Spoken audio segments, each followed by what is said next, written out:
I bought an RSX Type S, and it's got a lot of work that needs to be done to it. Starting with some paint damage here, a little rust spot right here, some more paint damage, some cracks in the damn windshield, and some sunroof damage, unfortunately. I swear, guys, it's a Type S. I swear. Opening my list book, I got some mods right here, and we're going to do the reverse camera today, which I have the little kit right there. First, I located my reverse tail light. Then I located the little connector right there. Popped off the connector tab right there and right there, just to get more clearance and more room to get to the tail light right there. I wanted to loosen it, so I located these two bolts right there, and I also located these two other bolts right there, so they're 8mm. Then I opened up my beautiful Milwaukee tools, and I popped that socket, and lastly that socket to get to the thing. There's some 2 screws underneath. Really dirty down here, by the way, guys. Really dirty. Came from San Diego.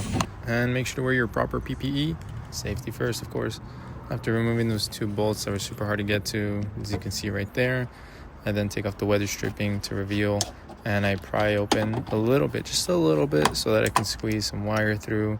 Very hard to get.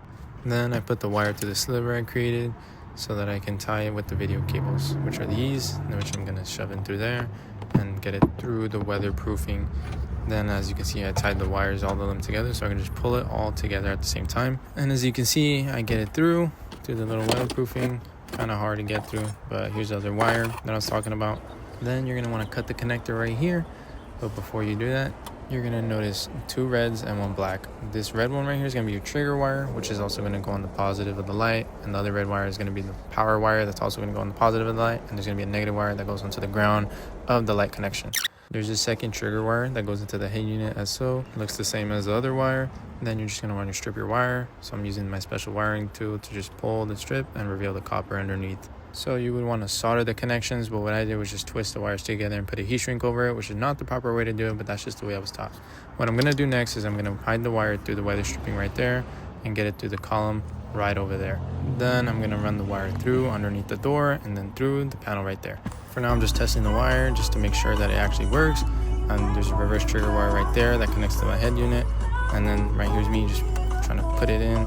Yes, I'm missing the Cali. But what you're going to do is you're going to put it in reverse, and then it should pop up like that. The camera should turn on properly, guys. It should turn on. If not, then you did it wrong. But here's me celebrating. So here's a closer look of me running through the wire. I'm just going to put it through the corner. Then I'm going to put it through the other corner of the door panel. And here's me trying to struggle to pull off the damn little strip. It's kind of heavy on that side, but after I pulled it off, there's some just connectors right there. Pretty easy for me, guys.